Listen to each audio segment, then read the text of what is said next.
Olá, vivemos o mês de janeiro, mês de Dom Bosco. Dia 31 de janeiro é o dia da sua festa. São João Bosco é padroeiro da magia. Ele utilizava esta arte para, de certa forma, se juntar e criar estratagemas para estar junto dos jovens. Hoje temos como convidado Nuno André, professor de Religião e Moral, que tem como também esta habilidade, esta arte da magia. Nuno, pelo que sei, faz 18 anos, que em pleno Vaticano descobriste o que era a magia. De que forma é que isso aconteceu na tua vida e de que forma é que a magia é uma arte de evangelização? Há momentos da nossa vida que de repente nos transformam e dirigimos-nos num certo sentido. Pensamos, bom, vou sair desta porta, vou atravessar a rua, vou entrar na outra porta. Naquele caso, o que aconteceu foi exatamente isto. Saí do lugar onde estava para me preparar, para inspirar, mas também para ir para uma audiência com o Papa, e decido fazer o circuito o mais rapidamente possível, porque ainda havia tempo para apanhar o autocarro. Melhor, não apanhei o autocarro. Porquê? Porque tínhamos esquecido da carteira. Como tinha esquecido da carteira, tive que ir a pé. E isto transtornou-me, fiquei logo zangado, chateado, tinha menos tempo, tinha que ir a correr, enfim, vou a pé, e antes de chegar ao Vaticano, acabo por atravessar uma praça, e nessa praça estava um mágico. O que é que acontece? O meu foco ficou em torno do mágico. Fiquei cativado, fiquei preso. Porquê? Porque o mágico, além de fazer os truques de magia, disse-me que podia ensinar-me a fazer os truques de magia. Aliás, ensinar e vender. Felizmente, quase que por magia, não atribuindo a este facto milagre, tenho uma nota no bolso, que não tinha a carteira, mas felizmente tinha aquela nota no bolso e, claro, era todo o dinheiro que eu tinha. Podia ainda aproveitar para retornar a casa para poder evitar ir a pé e atrasar-me, mas não, gastei o dinheiro todo que tinha nos truques de magia. Comprei-lhe os truques, aprendi a fazer magia, só que, entretanto, a audiência com o Papa. Lá foi a audiência com o Papa. Já tinha começado a audiência, felizmente ainda consigo chegar no final, ainda consigo entrar, e volto para a minha conferência e faço exatamente aqueles truques, porque aquilo era uma coisa chata, maçuda, muita gente, muitas línguas, tradução simultânea. Eu estava a falar muito nervoso, tinha 18, 19 anos, e por isso não estava com a vontade que se calhar hoje tenho, e isso estava-me a criar ali uma espécie de sufoco. Dizia uma piada, não se riam, então riam-se primeiro uns, depois outros, dependendo do tradutor. E o que é certo é que quando me lembro de pegar no truque mágico que tinha acabado de aprender umas horas antes, toda a gente para, toda a gente foca no que eu estou ali a fazer. Os tradutores estavam a seguir um guião, um texto já escrito por mim, portanto sabiam que eu mais ou menos iria por ali, só que de repente há um buraco nesse guião e dá-se o truque de magia. Algo que desaparece das minhas mãos, algo que volta a desaparecer, algo que se transforma, e aí toda a gente se riu ao mesmo tempo, toda a gente aplaudiu ao mesmo tempo e deu para fazer aquilo que nós chamamos quebrar o gelo. Percebi que isso resultava, e por isso quando regresso a Portugal começo a dar aulas de moral, e foi uma forma de eu acabar por comunicar no meu dia-a-dia, e de repente me dou conta e afinal também sou mágico. Falámos aqui já do Vaticano, de audiências com o Papa. Acredito que sejas um homem de fé. Conta-nos então que espaço ocupa a fé na tua vida. Sim, eu diria que a fé tem ocupado desde muito cedo um lugar central. Central porque desde muito pequeno, que através da minha avó eu rezava, mas rezava um Jesus que não conhecia. Rezava porque a minha avó rezava. Foi ela que me ensinou o Pai Nosso, a Ave Maria. A ausência de um catequista, como no meu caso, até aos 15 anos nunca tinha tido catequese, ela foi a minha catequista. Eu sabia rezar, ou pelo menos sabia as fórmulas. Não sabia depois o que havia para lá das fórmulas.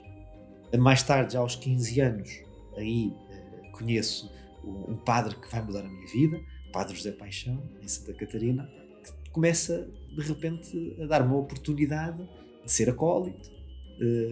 Mas reparem, ser acólito, põe-me também com os contactos que ele tinha e com os convites no pré-seminário. Então imaginem alguém que sai da casa da avó a rezar as orações básicas e de repente está numa paróquia como acólito, mas nem sequer era batizado. Portanto, foi assim uma entrada, como entrar pelo palco e logo da plateia para o palco, sem sequer passar lá por trás para preparar o que quer que seja. Por isso essa fé, uma fé embrionária, que depois começa a conhecer a vida de igreja. Então eu distinguia a fé inocente da criança, que reza a um Deus que sabe que é uma entidade que está a algures a ouvir, a depois a ser aquele que começa a conhecer a fé mais cultural, no caso a fé católica, a vida de igreja, e por isso, quer seja pela inocência da fé, por aquilo da relação que eu fui criando com Deus desde muito jovem, muito pequeno, até à forma mais dura, que é depois de conhecer a igreja na sua vertente cultural, litúrgica, histórica, não vou para o seminário, mas vou para a teologia. Portanto, mais duro e mais à raiz, não há. E até porque no secundário os meus colegas estavam numa escola em que, no Passos Manuel, muitos deles não tinham fé, não tinham cultura religiosa, pelo contrário, tinham uma cultura anticlericalista, às vezes antirreligiosa, confundindo o agnosticismo com o ateísmo, e o que é certo era, sempre que havia uma notícia contra a igreja, pum, lá estava eu no dia seguinte a ser o padreca da escola, a levar com aquilo tudo em cima, e quis preparar. Fui para a teologia, e isso também acaba por mudar o rumo da minha vida, porque a base do pensamento acaba por ser o pensamento teológico, filosófico. Por isso, isto para responder de forma muito do lado mais inocente à questão mais, enquanto investigador, enquanto alguém que se apaixona pelo conhecimento, a fé tem pautado a minha vida. E essa fé que tem marcado a tua vida, como disseste bem, encontrou aqui na magia também uma ponte entre a tua caminhada cristã, mas também o encontro do outro. Como tu disseste, utilizaste aqueles truques de magia para cativar. São João Bosco, de certo, utilizou a magia, também já se calhar como último recurso, acredito não, mas como um dos recursos para chegar ao outro. Sendo a magia um tema às vezes um bocadinho controverso, vamos dizer assim, controverso em relação à igreja, como é que tu conseguiste adaptar a magia com a evangelização e com a chegada ao outro, não é? Então, primeiro, vamos por passos. Sou João Bosco. Ou tive contacto com a história de São João Bosco numa viagem pela Europa que fiz, e recordo-me perfeitamente de estar diante das relíquias do corpo de São João Bosco, em Turim, e aí está, naquela inocência da nossa oração. Eu creio que qualquer um de nós, naquela fase dos 15, 16 anos, quando tem contacto ou até mesmo antes, eu lembro-me que antes, quando cheguei a ir uma vez a Fátima, eu lembro-me, não sei se tinha 10, tinha 11, tal fé ainda de criança, ou até menos, até posso admitir que teria 8 ou 9, mas sei que cheguei a casa a pedir para que Nossa Senhora aparecesse, porque eu também queria ver Nossa Senhora.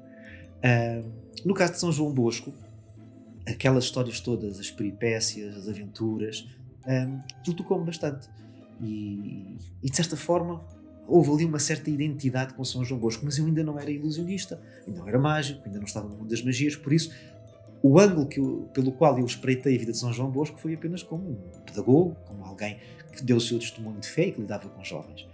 Mas o que é certo é que no espaço que me foi dado em Santa Catarina com o Padre Paixão para lidar com a juventude, fez com que se formasse um grupo de jovens, a liderança do grupo de acólitos, e os movimentos em que me fui integrando acabaram por me fazer ganhar essa substância na relação, mas depois, a partir do momento em que sou mágico, percebo que a magia, aí está, é uma excelente forma de cativar. Eu creio que, por exemplo, em termos televisivos, é um dado bastante concreto, que é quando uma pessoa está a ver televisão, sabe-se, os estudos sociológicos ditam isso, que a pessoa troca de canal quando não gosta de ver um programa. Mas quando passa por um programa em que há magia, mesmo que a pessoa não goste do programa, para ver o truque de magia. Já agora deixa lá ver, sabendo que é mentira, sabendo que é ilusão, sabendo que é o que quer que lhe possamos chamar. O que é certo é que a pessoa para ver. Vamos recuar aqui na história. Há pouco eu dizia que tinha ido a Roma e que ia para uma audiência com o Papa. Claro que para um jovem de 18 anos ter a possibilidade de estar numa audiência com o Papa já é fantástica. Eu, por um lado, com aquele entusiasmo todo, acabei por, de uma forma fria e crua, por substituir a alegria de estar no Vaticano, numa audiência com o Papa, por um truque de magia. Ou seja, se eu troquei, admitindo a possibilidade, estava até inconsciente, não foi consciente, mas se eu troquei aquele momento, ou seja, aquilo que se calhar qualquer um de nós, de quem está aqui ou que esteja a ver lá em casa, se qualquer um de nós, de uma forma racional, não trocava um momento com o mágico, com o Papa, o que é certo é que aquilo aconteceu. E o que é certo é que a magia prende e cativa. E o que mais fascina? A impossibilidade, por um lado, o desafio de tentar perceber. Eu sei que aquilo é. Vamos pôr agora, eu vou tentar sair da pele do mágico e da pele de quem está a assistir. Que foi aquilo que eu vivi em Roma. Eu sei que aquilo é um truque, mas eu não estou a perceber o segredo. Será que eu vou aprender o segredo? Será que eu vou apanhar o truque? Por outro lado, o que é que vem a seguir? E depois, uau! E isso que funcionou comigo, eu percebi como começava a funcionar, por exemplo, na escola, para os alunos de moral, para incentivá-los. No caso dos salesianos não tem essa questão, porque os alunos automaticamente, ao escolher, já estão a escolher um conteúdo que inclui a disciplina de educação moral religiosa católica. No caso da escola pública, não. Na escola pública, eu tinha lá meia dúzia de alunos, turmas às vezes com 2 alunos. E a ideia foi, então vou pescar. E nesse momento, recordei-me de uma passagem de São João Bosco, em que ele, há umas crianças que estão a jogar às apostas, e normalmente sempre que se joga dinheiro aquilo acaba sempre mal, não é? Um ganha e depois todos perdem. E o que acontece é o quê? É que São João Bosco pega naquelas moedas, começa a correr e os jovens vão atrás de São João Bosco para recuperar o seu dinheiro. E São João Bosco foge e salta e pula e mete-se para uma sala, até que depois acaba por ir para uma sala que eu agora não sei se estava a ver uma catequese, se era uma aula. O que é certo é que os jovens entram e ele agora ficam aqui e no fim eu devolvo-vos o dinheiro. E é um pouco isso. De repente eu olho e digo, estou a fazer aquilo que São João Bosco fez. E isso foi delicioso. Perceber que, por um lado, pés bem assentes na terra, que é, eu não estou a inventar nada. Às vezes, quando me perguntam, então, mas és ilusionista e evangelizas, isto é uma novidade, porque a Igreja nunca fez isto. A Igreja matava os magos, queimava-os na fogueira, perseguia-os. É verdade que a Igreja em tempos fez isso com o que desconhecia, mas também é verdade que São João Bosco já o tinha feito. E por isso, não é assim tão novidade, há um desconhecimento. É a ignorância, como não conhecemos a história, como não conhecemos, partimos do preconceito. E neste caso, o preconceito até me favorecia, porque parece que era assim uma grande coisa, não é assim uma coisa fantástica. Mas não, eu faço isso. Há outros padres que, noutra dimensão, até porque o serviço é diferente e por isso acabam por saber fazer alguns truques de magia, vão fazendo e usam-no como evangelização. Há inclusivamente movimentos a nível mundial de catequistas e de jovens que acabam por ver no ilusionismo uma forma de também evangelizar, e eu fui-me enquadrando no meio disto tudo. A vantagem que talvez tenha aqui é esta: a minha formação na área da teologia permite-me ter, se calhar, alguma consideração diferente do que eu não teria, certamente, se não tivesse essa base. E porquê? Porque, na realidade, falamos de coisas sérias. Porque se eu quiser falar e se quiser demonstrar que os nossos sentidos nos enganam, o célebre discurso do método Descartes, que nos diz que os sentidos enganam, eu mostro que os sentidos enganam e depois conclusão. Ora, se eu não posso acreditar naquilo que os sentidos me dizem, eu vou acreditar naquilo que a minha razão alcança. Por isso esqueçam lá os sentidos e sigam a vossa razão. De vez em quando sigam também o coração. Mas os sentidos não são fonte para alcançar a verdade. E de repente eu consigo falar para a Senhora Maria, que já está reformada e cuida das flores da Igreja, para o jovem de 18 anos que entrou na faculdade e que está a descobrir o que é novo na sua vida, para o professor catedrático que está lá no alto do pedestal e a magia é coisa para circos e etc. E então eu creio que tem existido uma certa tolerância no caminho. Ainda ninguém me queimou, ninguém me amarrou. Também sou mágico, consegui fugir, não é? Se eu quisesse. Mas é justo dizer que também o que teve um grande impacto e o que teve também uma grande influência foi o facto de o programa Eclésia, Paulo Rocha, convidou-me a certa altura, 2008 ou 2009, para apresentar uma rubrica, A Magia da Vida. E então as pessoas, quer seja o público em geral, que não tem nada a ver com a Igreja, mas os padres, os catequistas, as irmãs, assistiam às quartas-feiras o programa A Magia da Vida, em que eu, através de um truque de magia, ensinava um conceito, uma ideia, uma moral, digamos assim, uma moral da história, em vez de ser uma fábula, um truque de magia. E isso creio que acabou por ser o certificado, é o único certificado que eu tenho assim, de comprovação, ou que comprove que estou intimamente ligado à Igreja e que falo também enquanto membro da Igreja, foi esse programa. A partir daí, muitos bispos me convidaram para encontros nacionais e internacionais. Pronto, a Igreja em si reconhece que posso ter alguma utilidade, não sendo padre, não estando eu consagrado ao serviço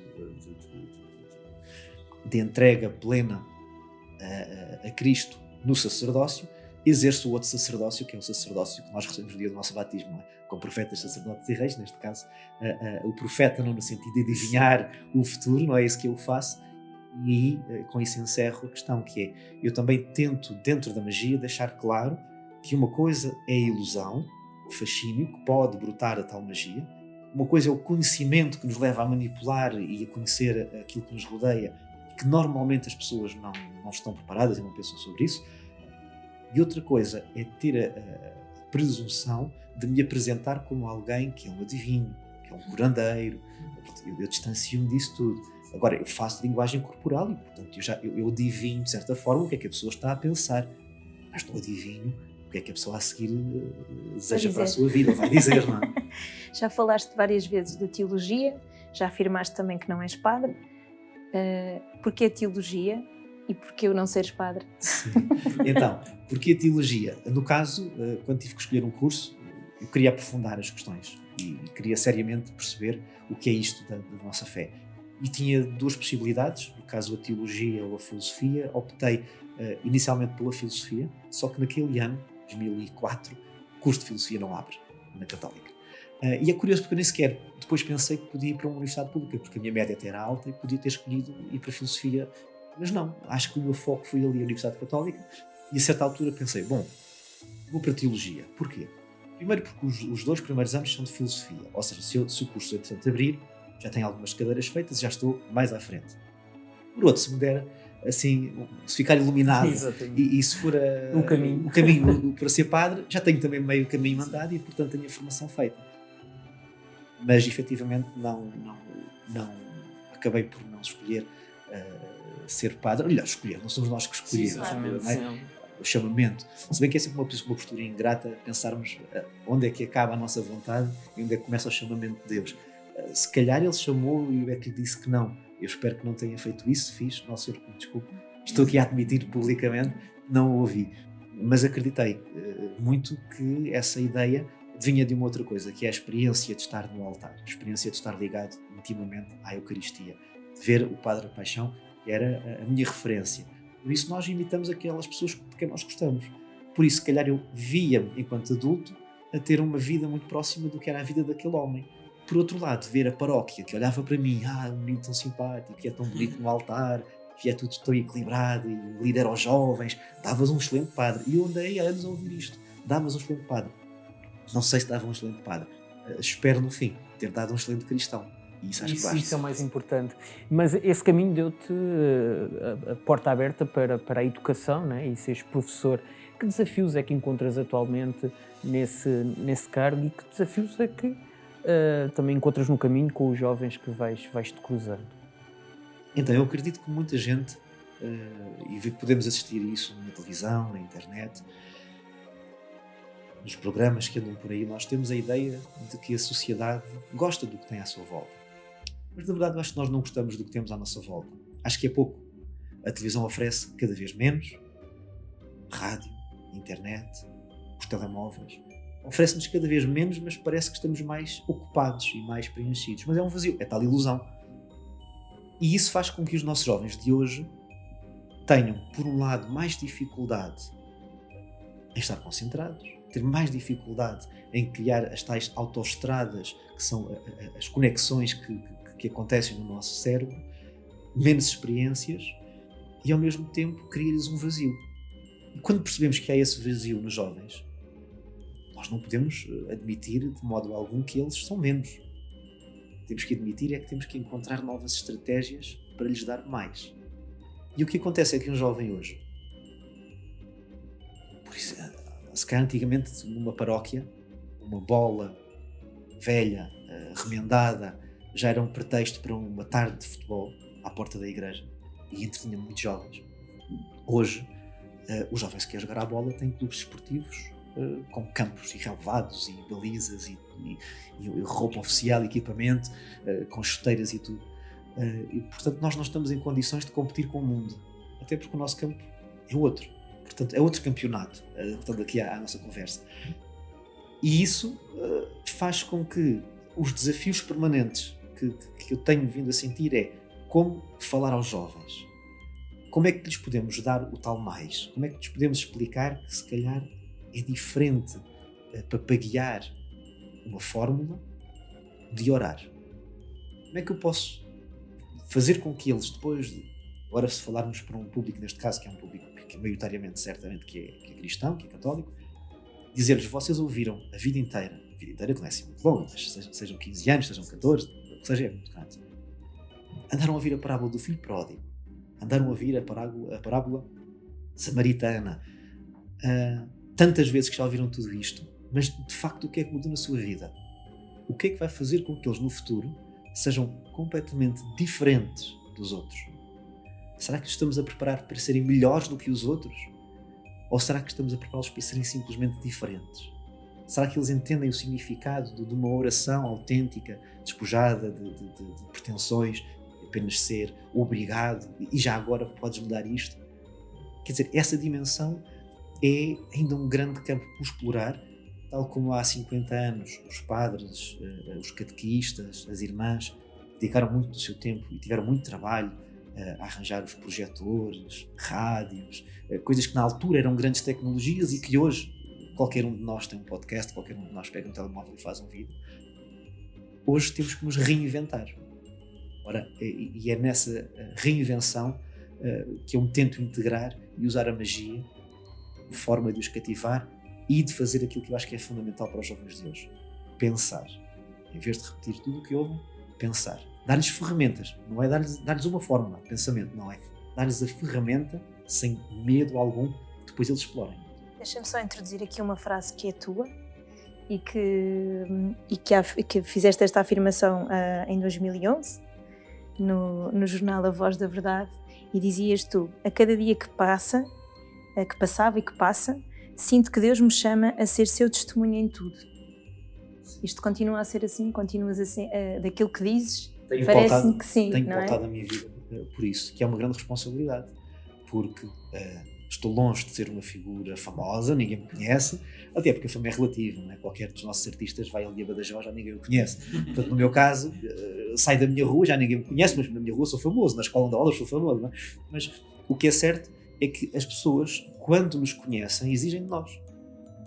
E claro que a partir do momento em que, em qualquer um dos meus trabalhos, quando eu me afirmo como cristão, como membro da Igreja Católica, sinto que tenho, por um lado, os olhos postos em mim. Qualquer passo que dou, estou a ser avaliado, estou a ser julgado, em última análise. Mas por outro, ou bem que se acredita, ou então tudo isto é uma encenação. Poder ser esta testemunha de Deus a cada dia é mágico? É mágico na medida em que nos transforma, é mágico na medida em que nos encanta, é mágico na medida em que nos escapa. E por isso é um permanente desafio. Essa é a terceira fase, comecei por dizer, a fase da inocência, ou melhor, a quarta fase, a fase da inocência, depois a fase do conhecimento histórico, litúrgico e prático da vida da religião, depois a parte mais científica, mais filosófica, depois a parte que é mais extraordinária. Primeiro, curso de teologia não dá fé a ninguém. Atenção, pelo contrário, não é? É mesmo para agitar, é uma peneira e só lá fica o que menos interessa para a fé. Mas agora está na fase de saborear. E saborear o quê? Estas transformações, porque a nossa adolescência é como uma árvore, não é? No livro do Príncipezinho diz que os embondeiros vão crescendo e têm que os arrancar um a um enquanto são pequeninos, porque ainda vai a tempo. Claro que é uma metáfora para nos falar dos defeitos. Mas podemos adaptar a versão do Príncipezinho para também a nossa vida espiritual e a nossa vida enquanto seres humanos com uma inclinação para o bem, que é, se deixarmos essa árvore crescer para depois dar fruto, o que vai acontecer é que essa árvore vai ganhando uma certa forma. Depois do tronco, ao fim de 10 ou 15 anos ou 20, nós não conseguimos moldar o tronco. E é um pouco isso que eu já sinto, que já estou numa fase que o tronco continua a crescer, são 34 anos, não é assim? Mas já sinto que o tronco está feito. Agora posso crescer um bocadinho mais em direção ao céu, os ramos vão crescer, mas sabemos que normalmente há uma regra, que é os ramos da árvore costumam ir tão longe quanto as raízes. Portanto, as coisas estão mais ou menos enraizadas, os ramos já se estabeleceram.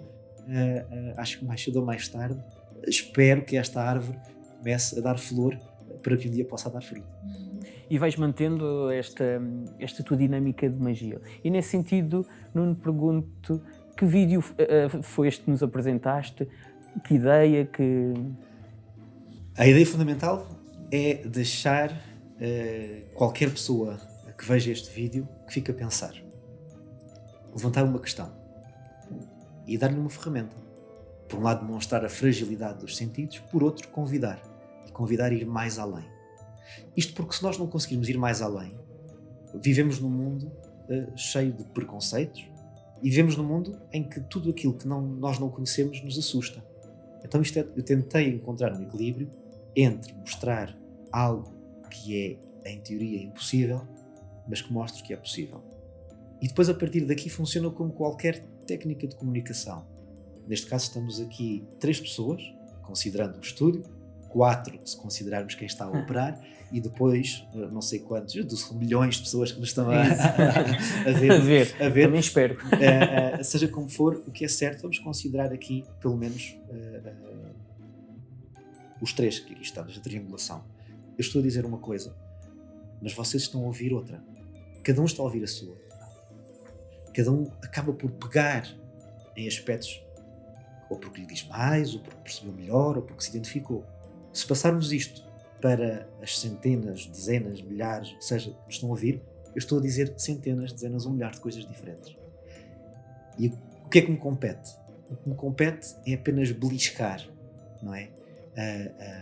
Alguém diz que o humor é fazer cócegas na inteligência, não é? Então eu aqui tento fazer ali umas cócegas no coração de cada um, e a forma de o fazer é com um truque de magia. A partir daqui, se mudar alguma coisa, já é com cada um. Cada um vai levar um pedaço daquele vídeo e vai levar para a sua vida. Se não mudar nada, pelo menos já mudou a minha. Estamos aqui já a encaminhar-nos para o fim desta nossa conversa, mas perguntava, já falaste de Dom Bosco, já tocaste na figura de Dom Bosco, que outras inspirações tens para o mundo da magia? Quem são as tuas inspirações neste mundo? A maior inspiração, melhor, tenho 2 grandes inspirações. De facto, São João Bosco, apesar de ele não ter deixado nenhum livro a ensinar truques de magia, a inspiração é clara na sua vida, no seu exemplo, na forma como ele conseguiu ultrapassar cada uma das dificuldades.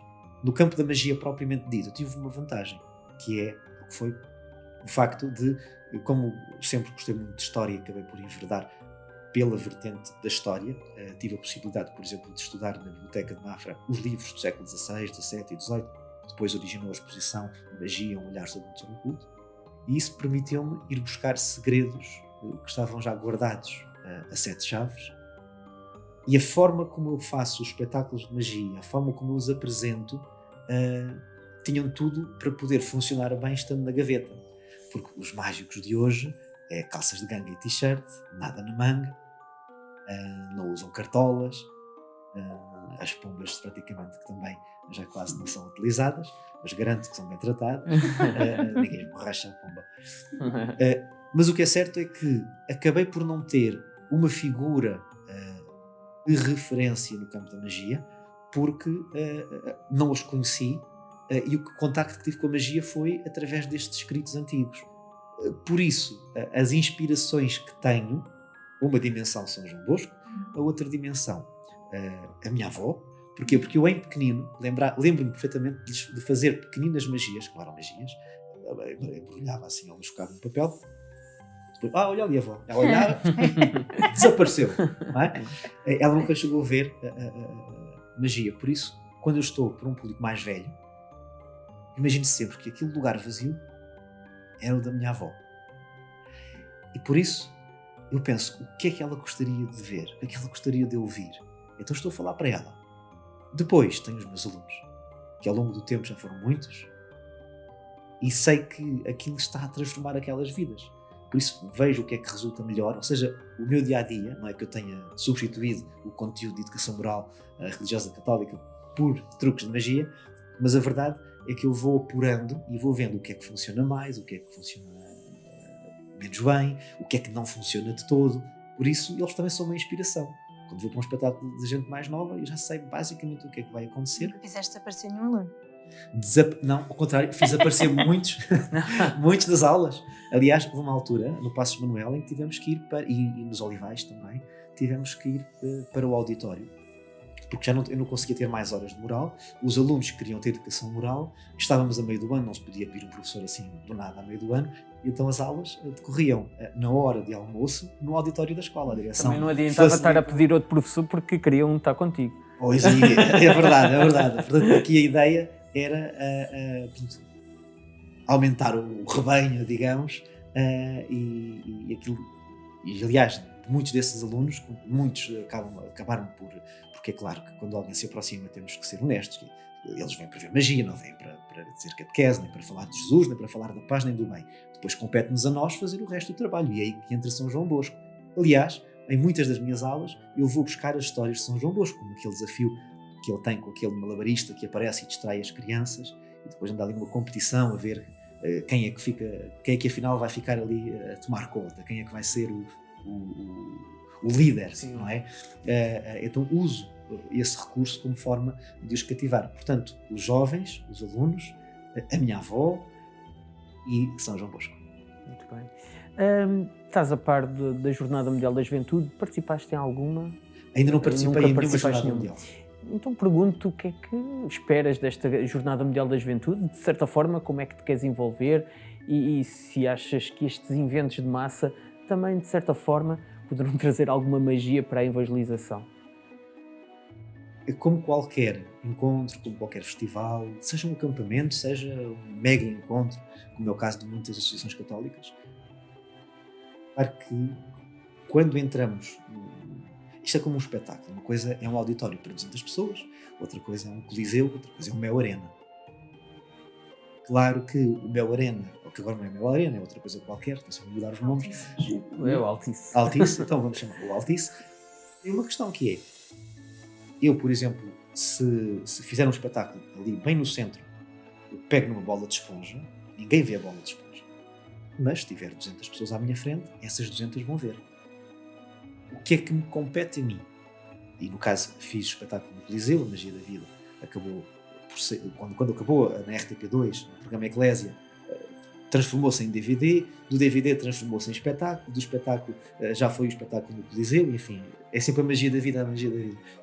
Quando chegámos ao Coliseu, isso foi uma questão. Aliás, no Coliseu e não só, e em Fátima, no encontro, a pregação das crianças, 20 mil crianças, imagino, dentro da Basílica da Santíssima Trindade. Claro que foi um privilégio estar naquele altar e, de certa forma, aquele palco, não deixou de ser um palco, para, em 2 sessões, 10 mil de cada vez. E o problema é este, que é como é que eu vou mostrar com a mesma intensidade aquela bolinha que está na mão e que, sem filas lá atrás, não conseguem ver. A solução é conseguirmos adaptar, criarmos grandes painéis com projeção, efeitos de luz e transformarmos aquilo tudo num espetáculo. Ora, este encontro que agora vai acontecer em Portugal é exatamente a mesma coisa, que é se nós conseguirmos encontrar, de forma original, os tais ecrãs gigantes, para que quem está lá longe consiga viver aquilo como se estivesse perto, eu acho que vai ser um momento extraordinário, que pode mudar, como já mudou a vida de tantos jovens, porque, de certa forma, os horizontes são alargados. Primeira experiência e identidade. Os grupos a que pertencemos estão mais unidos, preparam-se para acolher os outros. Depois mexe com outros jovens, de diferentes culturas. E se há coisa que é importante é alargarmos os nossos horizontes. Se o meu mundo acabar, se eu viver numa aldeia que tem 2 montanhas, uma de cada lado, e se o meu mundo acabar naquelas montanhas, eu nunca vou saber o que há para lá. E então, eu lembro-me de um exemplo de caricato. Vai uma vez uns alunos fazermos uma viagem pela Europa, e não me recordo qual foi o país. Sei que ele começou a rir e ridicularizar porque a pessoa usava sandálias e meias. Quer dizer que para nós em Portugal é alvo de gozo, não é? Quer dizer, andar de sandálias. Mas depois ele começou a perceber que lá praticamente toda a gente que andava de sandálias usava meias. Quando chegou a Portugal, aquilo fez-lhe um clique. Porquê? Porque na escola começam a gozar com que tinha as meias e ele, não, mas olha que eu já estive em tal sítio e lá usa-se. Portanto, quanto maior, quanto mais o nosso horizonte for bem lá para o fundo, bem longe, mais consciência temos e mais relativizamos as coisas.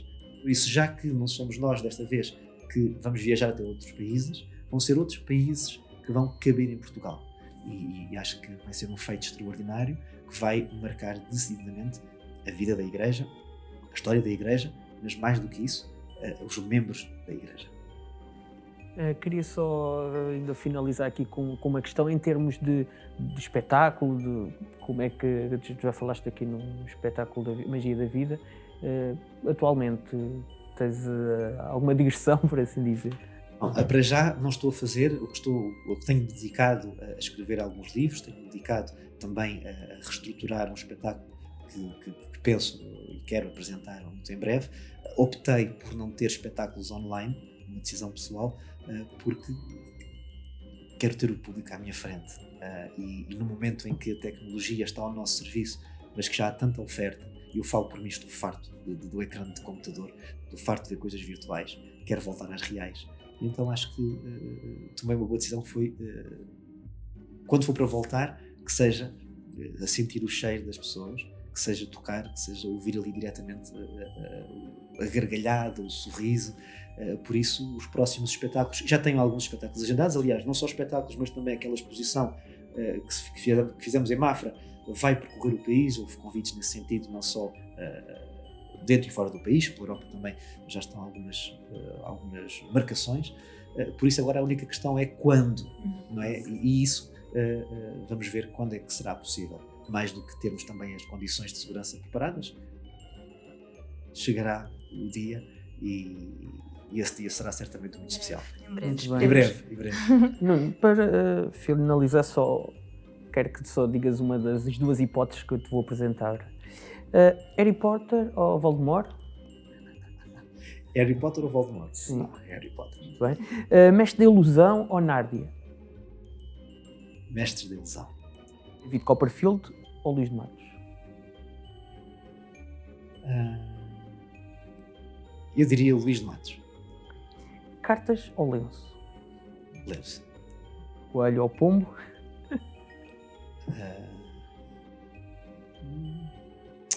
Coelho. Varinha ou cartola? Varinha. E aparecer ou desaparecer?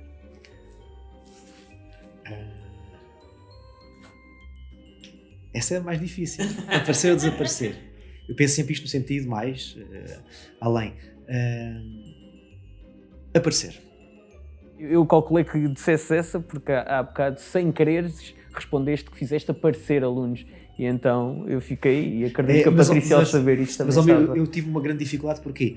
Porque uma vez, ouvi isto, foi uma coisa fantástica, que foi alguém dizer que quando estamos numa peça de teatro, o verdadeiro mestre da arte é aquele que sobe ao palco, ou sobre a lua que não está lá, não é? O brilho da lua cheia, noite estrelada, uma lua que inspira. E a lua para aqui, a lua para ali, entretanto, acaba-se a peça, fechou o pano,